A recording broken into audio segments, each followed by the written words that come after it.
Hello friends, welcome to you on my YouTube channel Pharma with PD. Friend, today we will discuss about leprosy and it's a topic of 5th unit of second semester, 5th unit pathophysiology, that is leprosy. Today we will discuss about leprosy. तो आइए start करते हैं, चलते हैं अपने topic की ओर। तो friends, आगे बढ़ने से पहले आपसे रिक्वेस्ट करना चाहता हूं, यदि आप हमारे चैनल पे न्यू हैं तो सब्सक्राइब कीजिए, लाइक कीजिए और शेयर कीजिए और अपने फ्रेंड के साथ शेयर करना ना भूलें ताकि आने वाली हर वीडियो का नोटिफिकेशन आपको मिलता रहे सबसे पहले। और फ्रेंड, बेल आइकन को जरूर दबाएं।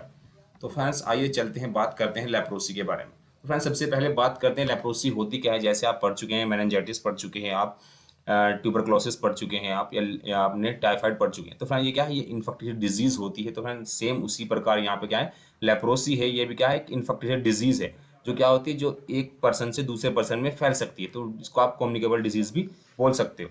तो फ्रेंड, क्या है, it is a chronic infective disease caused by mycobacterium leprae. तो फ्रेंड, क्या है, ये एक इन्फेक्टिव डिजीज है जो किसके कारण होती है, एक हमारा बैक्टीरिया होता है माइक्रोबैक्टीरियम लेप्राई। तो फ्रेंड, जैसे आपने पढ़ा होगा उधर ट्यूबरक्लोसिस में, जो हमारी ट्यूबरक्लोसिस होती है वो अफेक्टेड होती है बाय द माइक्रोबैक्टीरियम ट्यूबरक्लोसिस। लेकिन यहाँ पे क्या है, माइक्रोबैक्टीरियम क्या है, लेप्राई है, सेम है बैक्टीरिया में, उसकी क्या है स्पीसीज चेंज है यहाँ पे। फिर बात करते हैं, नेक्स्ट पॉइंट पे चलते हैं। And it's mainly affecting the skin, peripheral nerve, upper respiratory tract friend eye. तो फ्रेंड, ये हमारे इन मेन पार्ट को अफेक्ट करती है।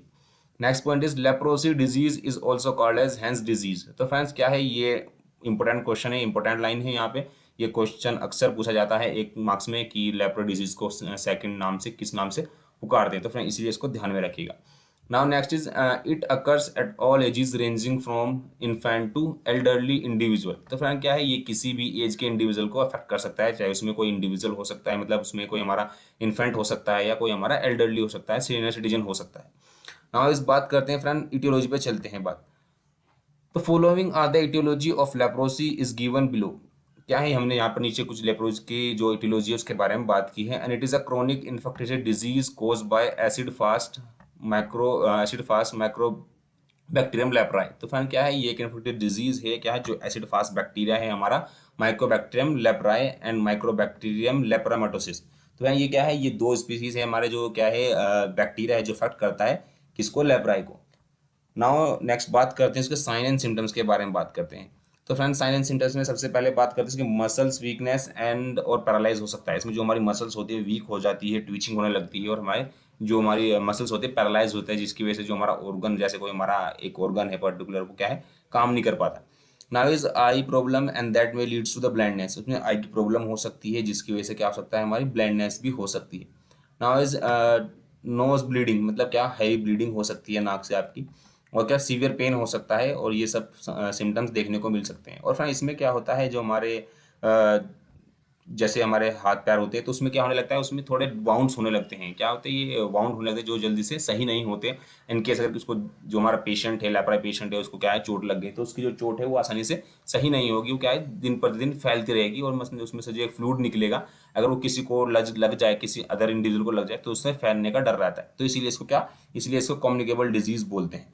नाउ बात करते हैं पैथोजेनेसिस ऑफ लेप्रोसी। अब लेप्रोसी की पैथोजेनेसिस के बारे में बात करते हैं, कैसे कैसे ये फैलता है, क्या इसका साइकिल्स होती है। तो भाई, ये है इटियोलॉजी फैक्टर में देखते हैं। इसके सबसे पहले ये है, क्या है, इसमें हमारा जो बैक्टीरिया होता है, ये इसकी 3 स्पीसीज देखने को मिली है यहाँ पे। जैसे माइक्रोबैक्टीरियम लेप्राई देखने को मिला है, माइक्रोबैक्टीरियम लेप्रोमेटोसिस है, और ये क्या है, ये एसिड फास्ट बैक्टीरिया की कैटेगरी में आता है।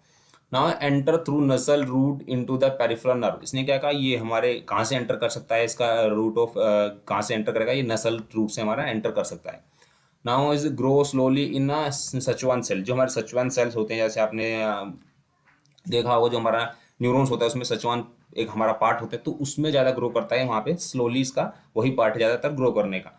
तो फ्रेंड, क्या है, ये मल्टीपल इन अप्रोक्स 12.5 डेज ने कहा, ये लगभग लगभग 12 साढ़े 12 दिन में अपने आप को अच्छे से ग्रो कर लेता है।